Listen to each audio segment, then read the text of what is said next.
Welcome, everyone. Today, you are not just going to learn English. You're going to experience it. This is not a boring textbook lesson. This is real English. The kind people speak every day in real life. If you're tired of being afraid to speak, if you feel stuck, if people laugh at your English, if you feel too old, too late, too nervous, then this video is for you.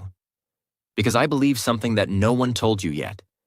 Your English is not broken. It's just silent. And today, we wake it up. In the next 60 minutes, I'll take you through 12 powerful real-life scenes. Moments you face every day. You'll learn how to talk about your morning, your weekend, your birthday, your job, your city, your feelings, even your pets. But more than that, you will learn how to think in English, how to feel confident, how to speak naturally, and how to enjoy the process. You don't need big grammar books. You don't need to memorize 1,000 words. You just need one thing: a small habit of listening, speaking, and feeling the language, like you will in this video. So listen with your heart, speak with your voice, and most of all, believe that you can do this. Let's begin. Scene 1. Morning routine. I open my eyes. It's 6:45 a.m. The alarm already rang 3 times, but I didn't hear it. I sit up slowly, rub my eyes, and stretch my arms. My room is quiet. Outside the window, I hear a few birds and a car passing by. It's a new day, and I feel tired. But I know I have things to do. I walk to the bathroom and look in the mirror. My hair is a mess. My eyes are still sleepy. I wash my face with cold water. Then I pick up my toothbrush and say to myself, okay, let's start the day. As I brush my teeth, I start thinking, what's the plan today? Do I have a meeting? Did I reply to that email? Too many thoughts, but I take a breath and say, one step at a time. I go to the kitchen and put water on the stove. It's time for tea. While I wait, I clean the counter a little. Then the water boils. I make my tea, add milk, and take the first sip. It's hot, strong, just the way I like it. Then I open the fridge. There's some bread and butter. I toast the bread, spread the butter, and sit at the table. This moment is peaceful. I drink my tea and eat my toast slowly. I don't check my phone. I don't rush. I just sit and whisper to myself, thank you for this day. After breakfast, I check my to-do list. Send email to boss, finish report, pay electricity bill, call mom. I smile and say, all right, I've got this. Then I walk to the closet and pick out clothes for the day. A clean shirt, dark jeans, and my favorite watch. I get dressed and feel ready. Before leaving the house, I look in the mirror again. This time, I smile. You look okay? I say. I grab my bag, take one last sip of tea, and step out the door. The day has begun. Scene 2. Going to work. It's 7:35 a.m. I walk out of my house, lock the door, and take a deep breath. The sun is just rising. The air is fresh, and the road is quiet. My shoes hit the pavement slowly as I walk toward the bus stop. I reach the corner where the same old tea stall is open. The man behind the counter smiles at me. He says, morning, sir. Your usual. I smile back and reply, yes, 1 coffee, please, no sugar. He nods and starts preparing it. As I wait, I hear 2 people talking behind me. One man says, traffic was terrible yesterday. The other replies, tell me about it. I was stuck for 45 minutes. I turn slightly and join the conversation. I was stuck too. It's always the same on Mondays. We all laugh quietly. The coffee is ready. The man gives me my cup and says, careful, it's hot. I thank him and take a slow sip. The first sip wakes me up. Strong, spicy, perfect. After finishing the coffee, I walk toward the bus stop. There's a young woman already standing there. She's holding a file in her hands, dressed formally. I nod politely and say, "Morning." She replies, "Morning." We stand in silence for a few seconds. Then she turns and says, "Do you know if bus 34 already passed?" I check my watch and say, "I don't think so. It's usually late by 5 minutes." She smiles and says, "Thank you. I'm going for a job interview. First one." I nod and reply, "Good luck. You'll do great. Just speak with confidence." She laughs nervously and says, "I'll try. I'm still working on my English." I say, "You're doing fine. Everyone starts somewhere. Don't worry." Just then, the bus appears in the distance. She sees it and says, "There it is." Thank God we both get on. The driver says, "Exact change only." I take out my card and beep it. She hands over her money and finds a seat near the window. I sit beside her and say, "So what kind of job are you applying for?" She replies, "Receptionist. It's in a small office. Basic work, answering phones, greeting clients." I say, "That's a good place to grow. And you get to practice English every day." She smiles and says, "Yes. That's my goal, to improve my English and become more confident." The bus moves forward slowly. We pass a busy market. She looks out the window and says, "Do you take this bus every day?" I reply, "Almost. I work in marketing. Office near Metro Plaza." She nods and says, "Oh, that's near my interview location." Then she turns and says, "Can I ask you something? How did you learn to speak so naturally?" I smile and say, "I used to be afraid to speak. I made so many mistakes. People laughed, but I kept going. Every morning on this bus, I listened to English podcasts. I repeated sentences in my mind. I didn't stop. That's it." She nods slowly. "That's inspiring. I hope I can do that too." I reply, "You already started. Just keep going." The bus driver suddenly calls out, "Metro Plaza, stop!" I get up and say, "This is my stop. Good luck again."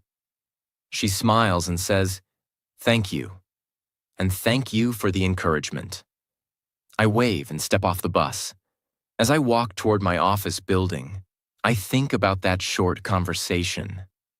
I remember how scared I used to be, afraid of speaking, afraid of judgment. But now, I'm helping someone else feel braver.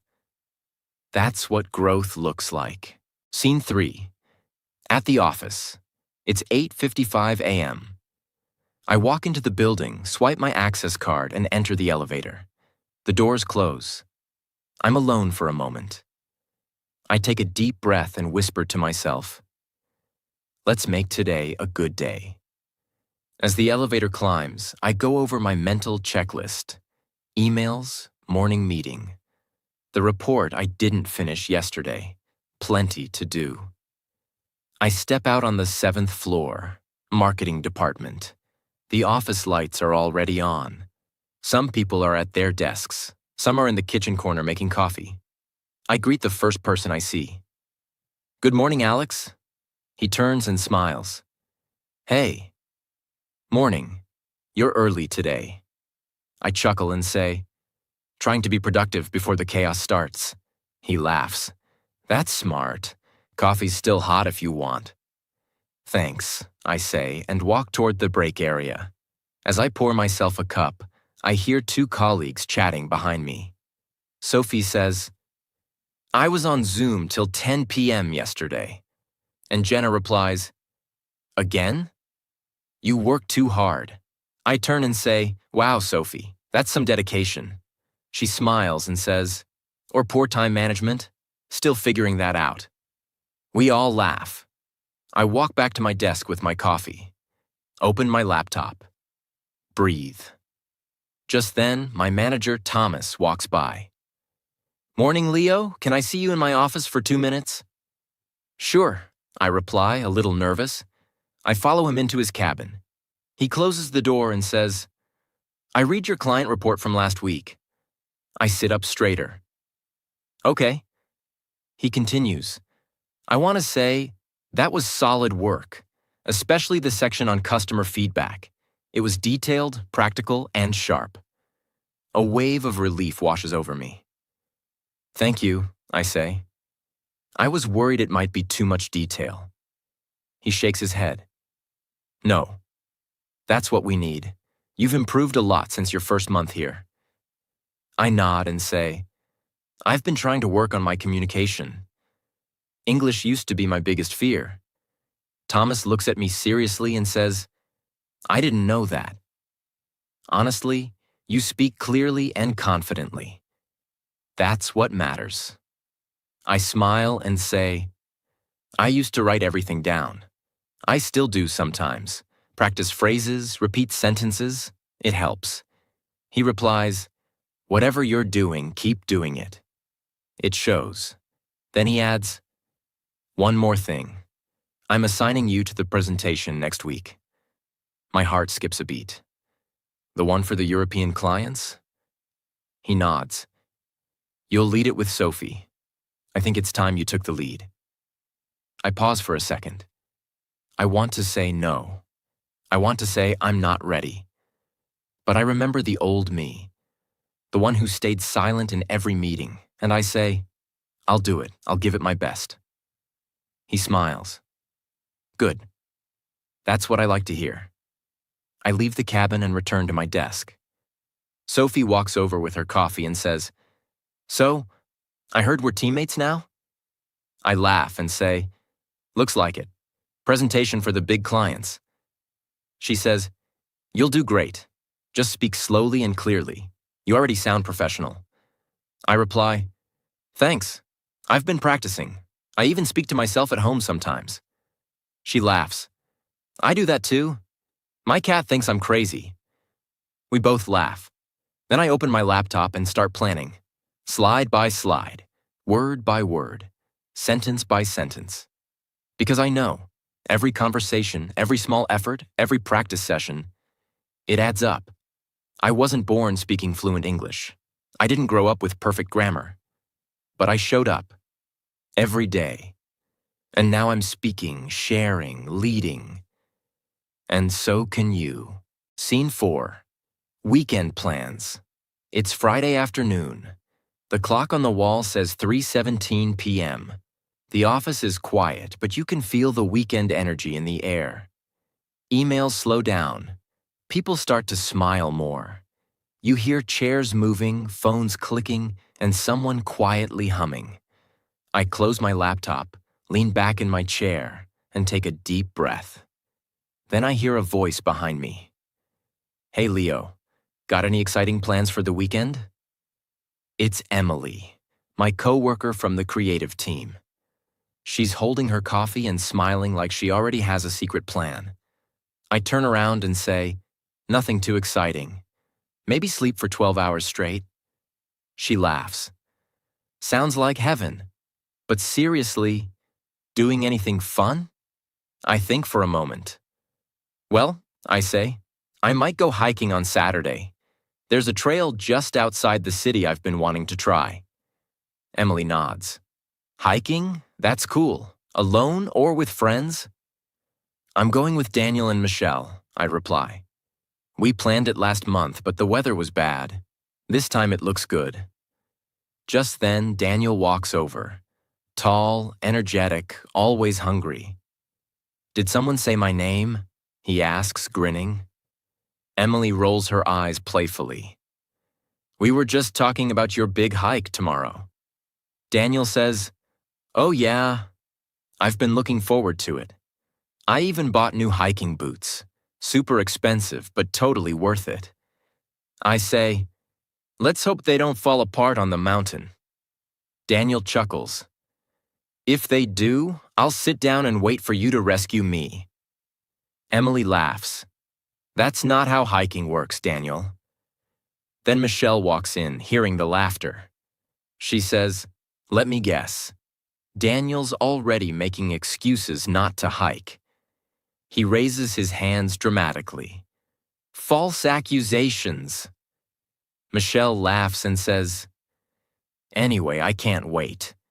Nature, fresh air, and finally, a break from screens."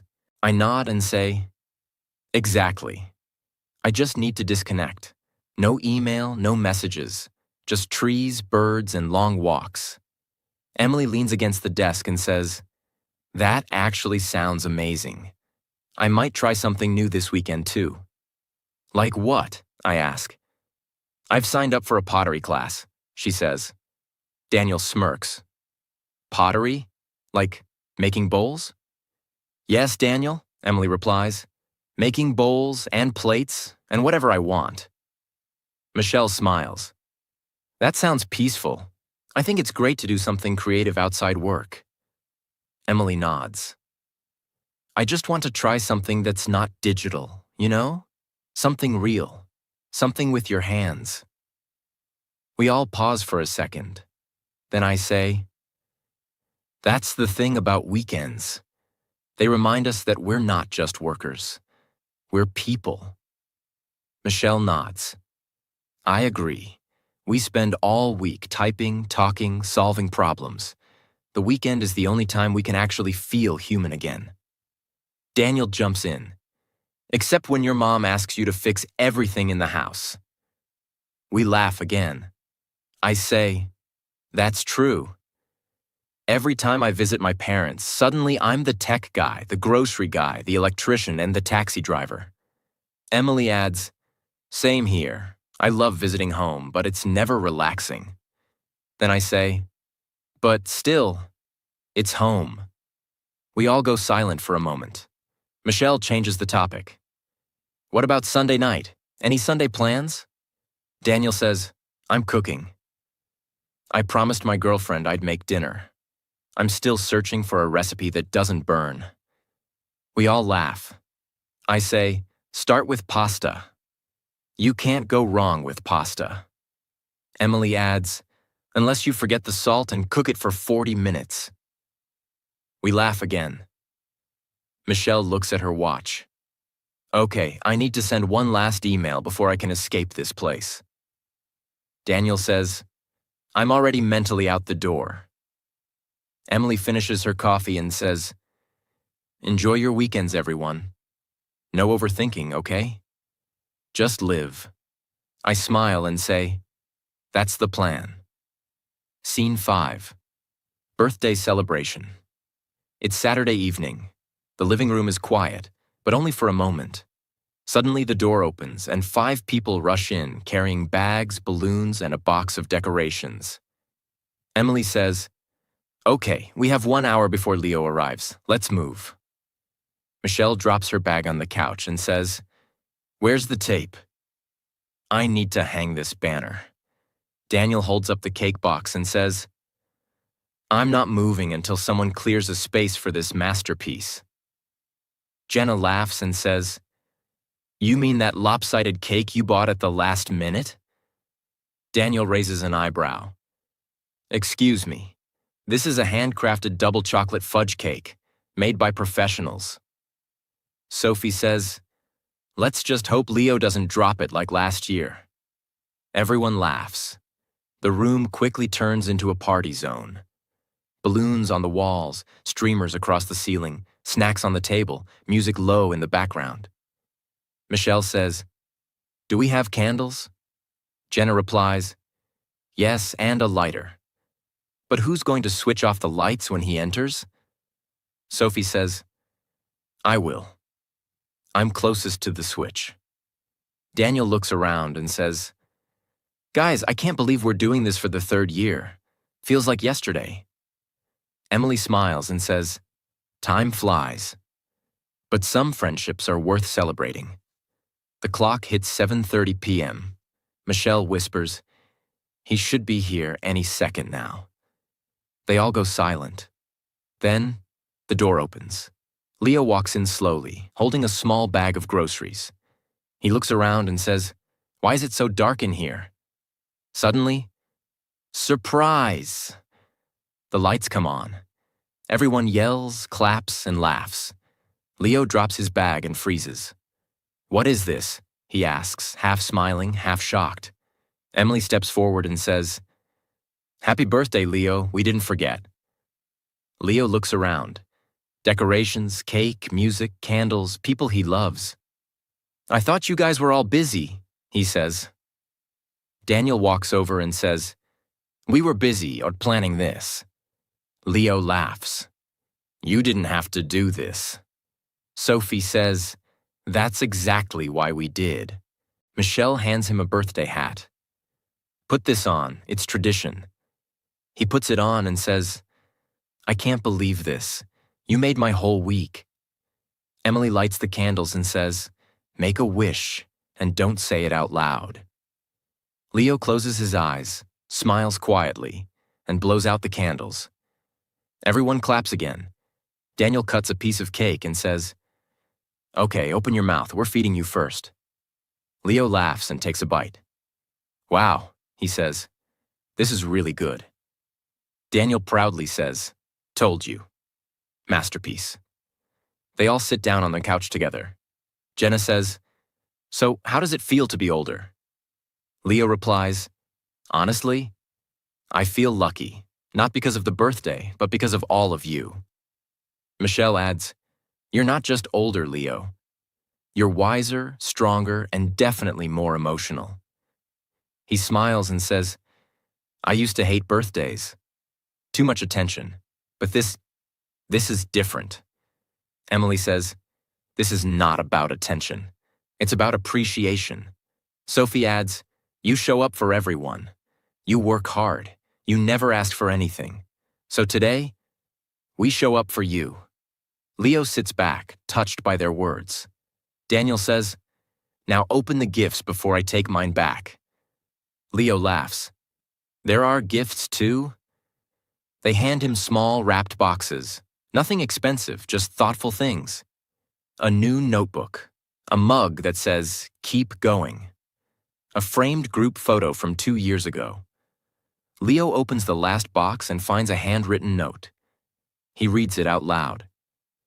"Dear Leo, you may think you're just ordinary. But to us, you're the reason Mondays feel better. You're the one who reminds us to keep going.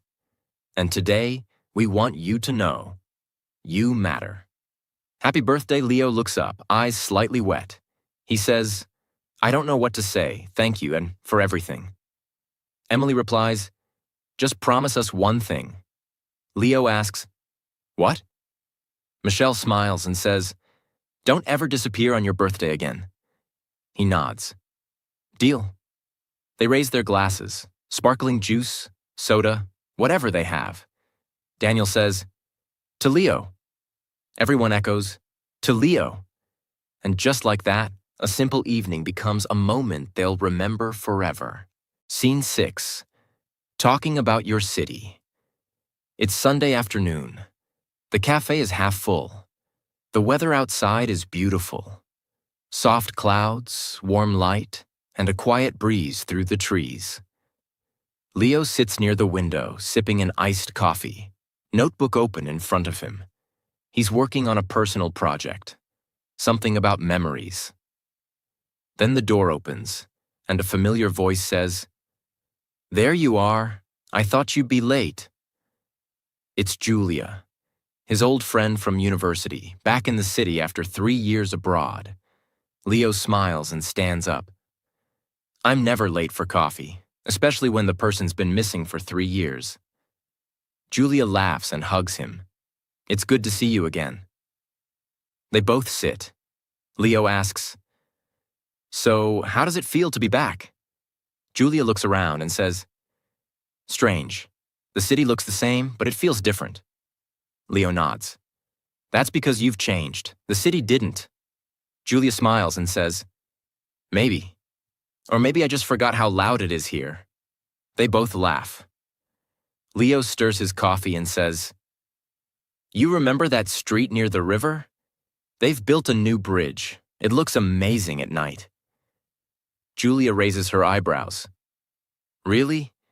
We used to walk there after class. I remember the old lights, the broken benches. Those benches are still broken, Leo replies. Some things never change. Then Julia says, tell me something. If someone asked you, what's the best thing about this city? What would you say? Leo thinks for a moment. The rhythm, he says. This city doesn't sleep, it moves fast, but somehow it also listens. Julia leans in. Listens? Leo nods. Yeah, like, it lets you cry without asking why. It lets you dream without laughing at you. You can be invisible or you can shine. Your choice. Julia sits quietly for a moment, then says, that's beautiful. I never thought of it that way. Leo looks out the window. You know what I love most? The sound of the early morning, when the streets are still quiet and the sky is just starting to wake up. You hear one bird, one car, and the soft sound of life returning. Julia smiles. That's poetic.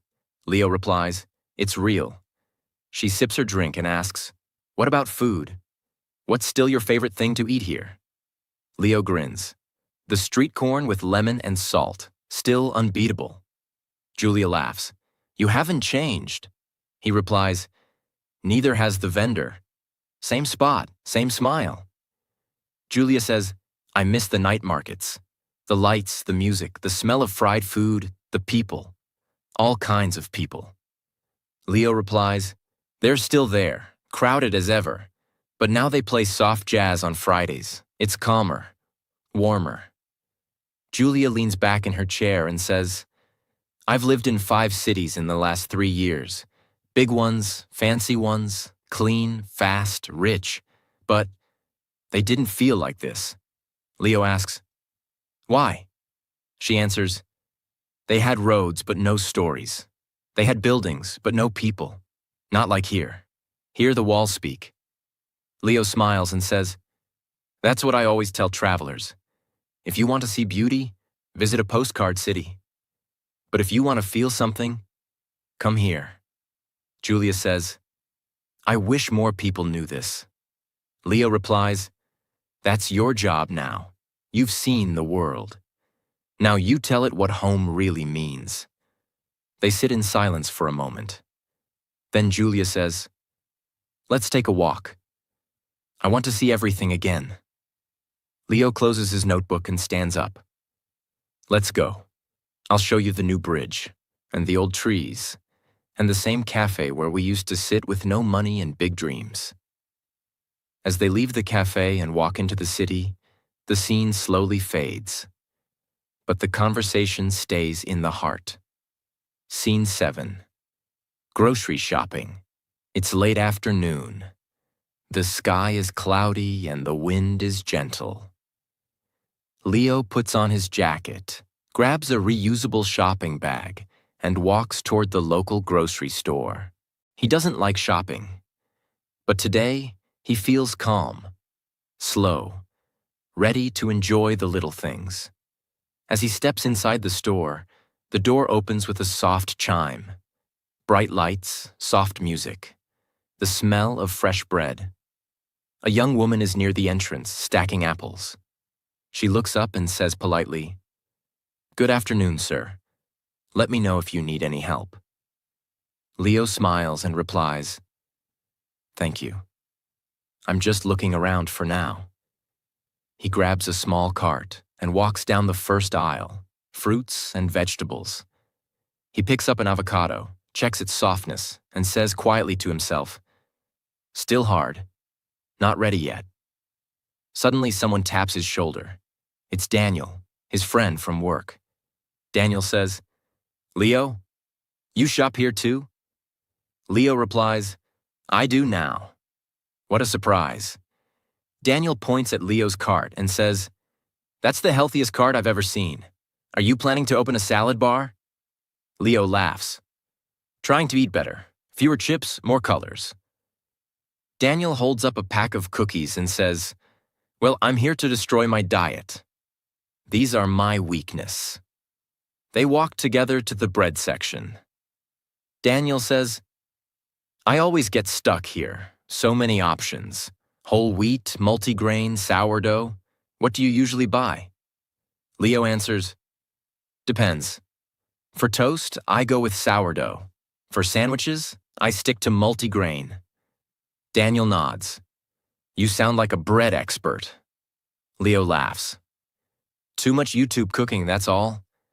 They continue walking. Leo stops near the dairy shelf and says, do you know if almond milk is better than oat milk? Daniel replies, oat milk is creamier, but almond milk is lighter. Try both. Leo grabs both and tosses them in the cart. Then Daniel says, I always forget one thing every time I shop. Leo says, that's why I make a list. Daniel pulls out his phone. I make a list too. Then I forget to check it. They both laugh. An older woman nearby overhears and smiles. She says, happens to me every week. Leo smiles back and says, I think it happens to everyone. Then he turns to Daniel and says, you know what I love about shopping? Daniel raises an eyebrow. No lines? Leo says, no. The small moments. A quiet song playing. A stranger's smile. A child laughing in aisle 3. You're alone, but not lonely. Daniel looks thoughtful. You always see the deeper side of things. Leo shrugs. Life teaches you. When you slow down, you start to see. They walk toward the meat and frozen section. Daniel says, I usually avoid this part. Too much plastic. Leo replies, yeah, I try to buy fresh when I can. But sometimes convenience wins. At the checkout, a young cashier greets them. Hello, did you find everything okay? Leo replies, yes, thank you. Daniel puts his cookies on the counter and says, and I found things I didn't even need. The cashier smiles and scans the items. She says, do you need any bags? Leo replies, no, I brought mine. Trying to reduce waste. She nods and says, that's great, thank you for doing that. As they wait, Daniel looks around and says, I used to hate grocery shopping. Now it feels like therapy. Leo smiles. I think it's because we're not rushing anymore. Daniel replies, maybe. Or maybe we're finally growing up. They pay, thank the cashier, and walk outside. The wind feels softer now. The bags feel lighter. Daniel says, so, what are you cooking tonight? Leo replies, vegetable stir-fry, maybe a little soup. Daniel raises an eyebrow. You're officially an adult. Leo laughs. Only on Sundays. They wave goodbye and walk in different directions. And as Leo walks home with his groceries, he doesn't feel tired. He feels full. Not just with food, but with peace. With clarity. Because sometimes the simple moments, the soft music, the small talk, the smell of oranges, that's where the real life hides. Scene 8. Ordering food at a restaurant. It's Friday night. 7:15 p.m. The restaurant is busy, but not loud. Warm lights, soft music, clinking glasses, quiet conversations. The smell of garlic and grilled vegetables floats in the air. Leo walks in with Emily and Daniel. They've just finished a long week at work, and they promised themselves one thing. No cooking tonight. A waiter near the door smiles and greets them. Good evening. Table for 3? Leo nods. Yes, please. Right this way, the waiter says. They follow him to a table near the window. Daniel says, nice view. You can see the whole street. Emily replies, I'm just here for the food. They sit down. The waiter hands them menus. My name's Alex. I'll be your server tonight. Let me know if you have any questions. Leo says, thank you. The waiter walks away. Daniel opens the menu and says, this place is fancy. Everything has a name I can't pronounce. Leo laughs. Just pick something with chicken. You can't go wrong. Emily scans the menu. I'm craving something creamy, maybe pasta, but I also want something spicy. Leo teases, you want creamy and spicy? That's a dangerous combination. Emily smirks. Life is short. Daniel points to something on the menu. What is tagliatelle al limone? Leo says, it's pasta with lemon cream sauce.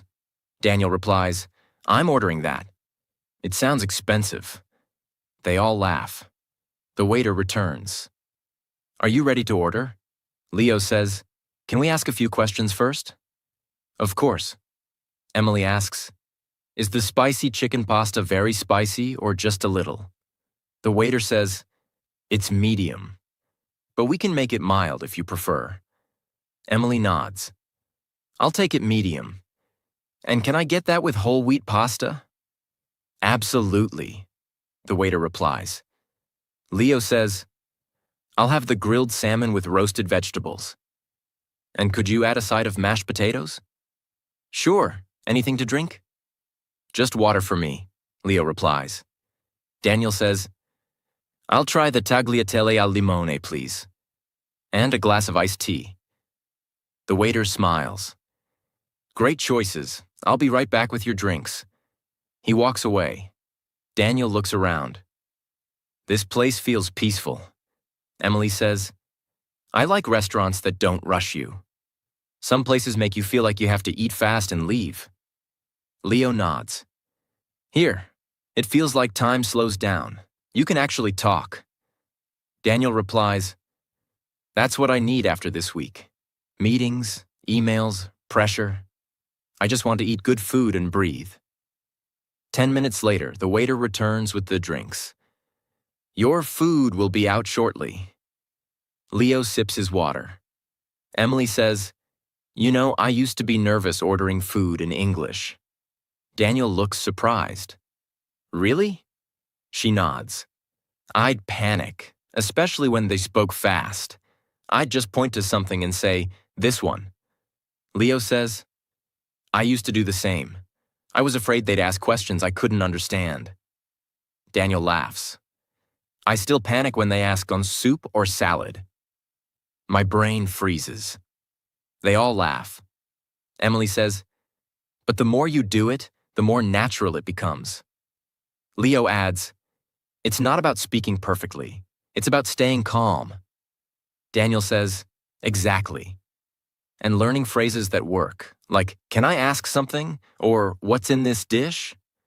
Just then, the waiter returns with a tray of hot food. Here we go. He places each plate in front of them.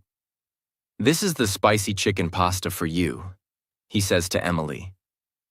Grilled salmon with vegetables for you, to Leo. And tagliatelle al limone for you, to Daniel. Daniel looks at his plate. This looks amazing, almost too good to eat. Emily says, that smell, wow. Leo takes a bite and says, this is perfect. They eat slowly, talk more, laugh often. Halfway through the meal, Daniel drops his fork. It lands with a loud clang on the floor. The waiter comes quickly. Are you okay? Daniel says, sorry. My hand slipped. No problem, the waiter replies. Let me bring you a clean fork. Leo says, you handled that better than I would have. Daniel shrugs. I've embarrassed myself so many times in restaurants, I stopped caring. Emily says, that's the secret. Just enjoy the moment. The waiter returns with a new fork. Here you go. Thank you, Daniel says. After the meal, the waiter returns. Would you like dessert? Leo replies, we're full, but maybe we'll share something. Emily asks, what do you recommend? The waiter says, our homemade chocolate lava cake is our most popular. Daniel says, you had me at chocolate. They order one, share it, laugh about nothing, and smile more than they have all week. Later, the waiter brings the bill. Leo says, I'll cover it. Emily and Daniel protest. No way, Daniel says. We split. Leo says, next time, you can pay.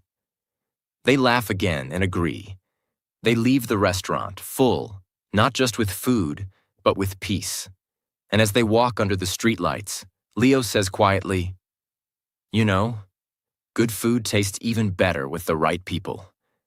They all nod and walk home, smiling. Scene 9. Talking to a new friend. It's Sunday morning. Leo enters a local art gallery alone. It's quiet, with soft music and sunlight pouring in through the large glass windows. He walks slowly from one painting to another, taking his time. This is how he resets his mind, by being surrounded by stillness and colors. At one of the larger abstract pieces, he hears someone next to him say softly, "Sometimes I look at art and feel nothing. And then, one piece just stops me." Leo turns. A woman stands beside him, notebook in her hand, eyes focused on the painting. He nods and replies, "I know what you mean. This one. It feels like chaos, but soft." She smiles. "Exactly, like a storm that doesn't want to destroy anything." There's a pause, comfortable silence. Then she says, "I'm Ava." Leo responds, "I'm Leo. Nice to meet you." Ava says, "Do you come here often?" Leo replies, "Not often. Only when I need to hear myself think." She laughs lightly.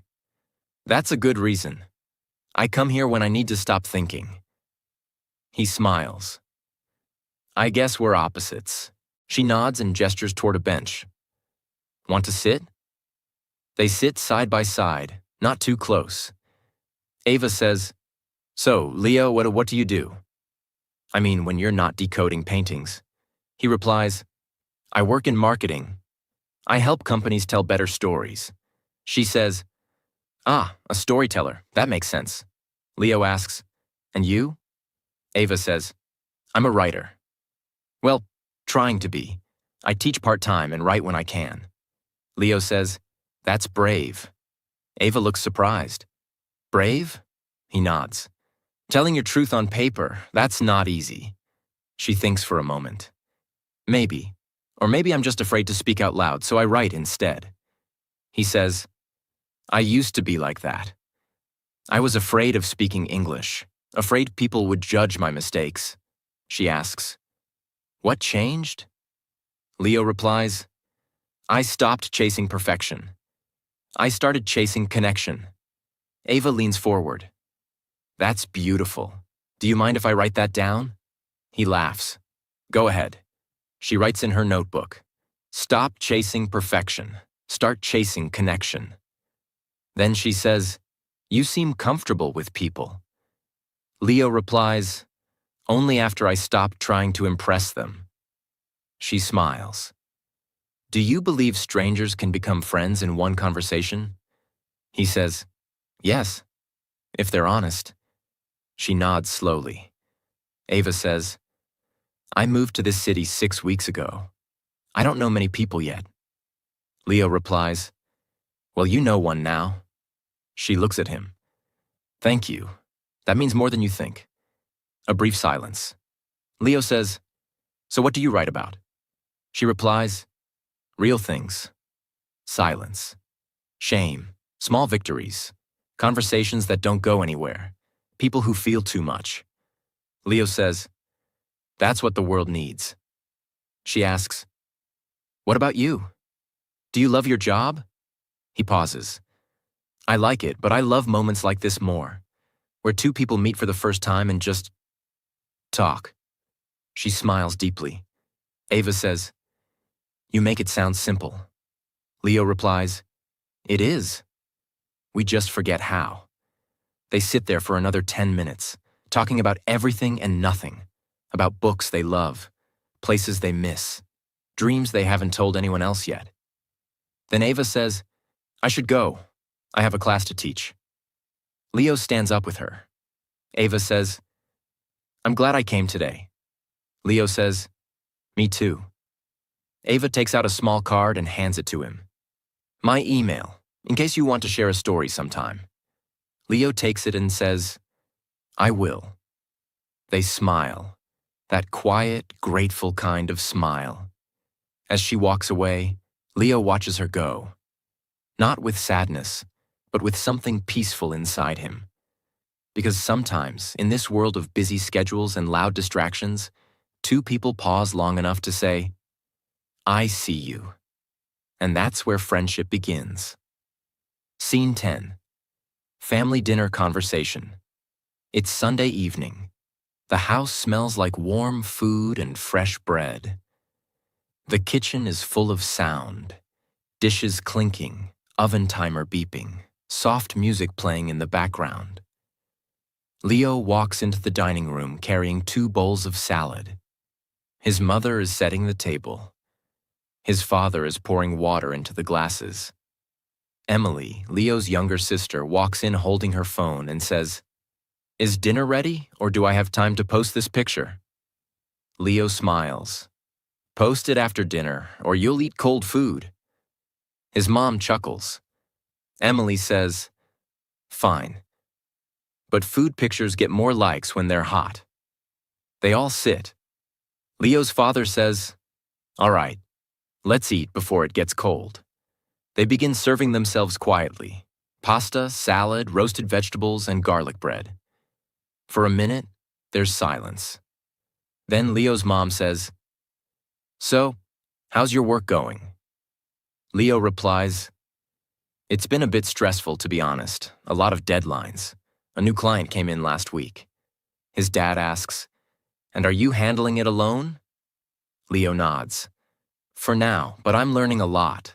That's the good part." Emily says, "You always say that, even when things are falling apart." Leo replies, "Because that's how I survive them." His mom looks at him and says softly, "You've become stronger. I see it." Leo smiles but doesn't say anything. Then his dad says, "I wish I'd spoken like you when I was younger. I was afraid to talk, afraid to be wrong." Leo looks up and says, "I used to be like that too, especially in English. I'd stay quiet in meetings, not because I had nothing to say, but because I was scared to say it wrong." Emily asks, "What changed?" Leo replies, "I stopped trying to sound perfect. I started trying to be real." His father nods and says, "That's not easy, especially in front of people." Leo says, "But silence was harder. It kept me small. I didn't want that anymore." His mom puts her hand gently on his and says, "We're proud of you, not just because you work hard, but because you're becoming the kind of man people can trust." Emily says, "And the kind of brother who always washes the dishes after dinner?" Leo laughs. "Let's not go too far." They all laugh together. Then Emily says, "You know what I love about these dinners?" Leo asks, "What?" She replies, "We sit, we talk. No phones, no rushing, just us." Their mother smiles. "I wait for this all week. No matter how tired I am. I cook, not because I have to, but because I know you'll all sit here and talk. That's what makes a house feel alive." Leo says, "People don't realize how powerful dinner time is." His father adds, "It's not about the food. It's about the space to breathe, to speak, to feel seen." They all go silent for a moment. The kind of silence that feels full, not empty. Then Emily says, "I wish more families did this." Leo replies, "Maybe one day when we have our own families, we'll do the same." His mom says, "Teach your kids to listen, not just speak." His dad says, "And tell them it's okay to speak slowly, with mistakes, but with truth." Leo finishes his food and leans back in his chair. "I used to think learning English was about grammar and vocabulary, but now I see it's about courage." His dad looks at him. "And you found yours." Leo smiles. "Still finding it, but every dinner like this helps." They all begin clearing the table, still talking, still laughing. Leo stands at the sink with Emily beside him, drying the plates. She says, Remember when we used to fight about who would do the dishes? He replies, we still do. They laugh. Emily looks at him seriously. You're a good brother. I don't say that often. Leo says, you're not so bad yourself. And that's how the night ends. Not with fireworks, not with big moments, but with dishes, laughter, stories, and the quiet beauty of being home. Scene 11. Buying clothes. It's Saturday afternoon. The weather outside is cool and perfect for walking. Inside the mall, the air is bright, clean, and full of energy. People talking, music playing, bags swinging in hands. Leo walks into a large international clothing store with his close friend, Ava. She's looking for a dress. He's looking for nothing, but ends up finding something else. A sales associate greets them at the door with a smile. Welcome. Let us know if you need any help. Leo nods politely. Thanks. Just browsing for now. They start walking slowly through the store, past shelves of neatly folded shirts, racks of jackets, sections with shoes and accessories. Ava picks up a deep blue dress. She asks, what do you think? Leo replies, I think if you don't buy that dress, I might. She laughs. Flattery will get you nowhere. Then she points at a coat hanging on a nearby rack. You should try that one. Leo walks over and looks at it. A simple black coat, sharp, clean design. He touches the fabric and says, this actually feels nice. A store assistant appears nearby. Hi there.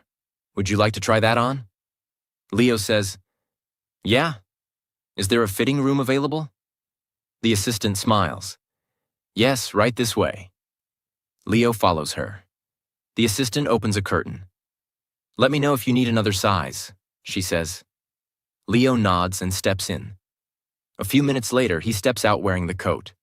Ava looks up and says, wow, that's it. That's your coat. Leo looks at the mirror. I'm not sure. She says, trust me. It fits your energy. He turns and checks the back, then says, okay. I actually like it. The assistant returns. How does it feel? She asks. Leo replies, good. A little snug around the shoulders. Do you have one size bigger? She says, let me check. While the assistant walks off, Leo and Ava sit on the small bench in the corner.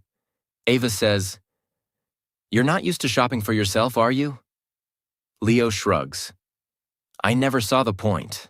As long as I'm clean, I'm fine. She smiles. But the way you dress also tells the world something. Leo replies, like what? Like how you see yourself. Leo goes quiet, then says, I guess I've always been afraid to be seen. Ava looks at him kindly. You're seen, and it's okay to dress like you belong. Before he can reply, the assistant returns. Here's the next size. Want to try it? Leo says, yeah, thank you. Leo tries the larger size. It fits better.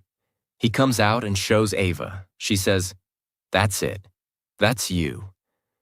Leo looks in the mirror again. This time he smiles. Not because of the coat, but because of the moment. He turns to the assistant. I'll take it. She says, great.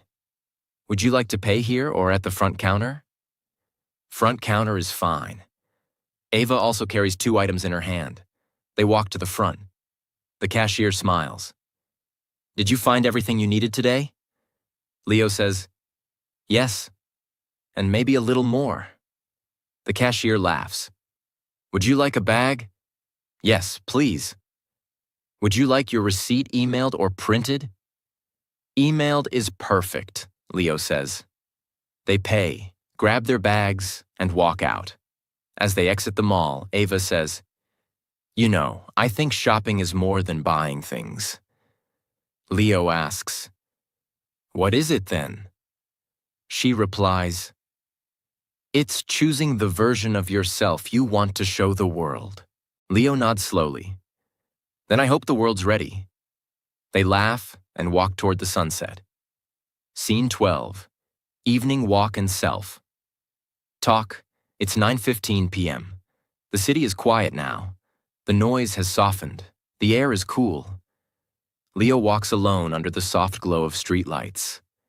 He wears a light jacket, his hands in his pockets, his phone on silent. He doesn't need music tonight. He just needs space. The streets are almost empty. A few people pass by. A man walking his dog, a woman on a phone call, a boy riding his bicycle with one hand. But Leo isn't watching them. He's listening to something quieter. Himself. He whispers softly, "You did well today." He keeps walking. "You showed up. You were kind. You tried. That's enough." He looks up at the sky. The stars aren't visible, but the night still feels beautiful. He speaks again, gently, not loud, not weak, just honest. "I know you're tired. I know you wish things were moving faster. I know there's still fear in your voice when you speak, but I also know you're not who you used to be." He turns the corner and passes a small bakery, closed now, the chairs stacked inside. He pauses and smiles. "I remember when I couldn't even ask for coffee in English. I used to panic. I used to pretend I wasn't hungry just so I wouldn't have to speak." He laughs quietly to himself, then says, "Now I can order, ask questions, help others, share my thoughts, even when they're not perfect." He keeps walking. He sees a reflection of himself in a shop window. He stops and stares, not with judgment, not with pride, just curiosity. "You're growing." A deep breath. Some people don't see it. That's okay. Some days even you don't feel it. That's okay too. But step by step, word by word, sentence by sentence, you're building something. He takes out his phone, opens the Notes app, types, "Day 176. I spoke without fear. For 10 minutes. With a stranger. She smiled. I smiled back." He locks the screen and puts it away. No need to share it on social media. No need to prove anything to the world.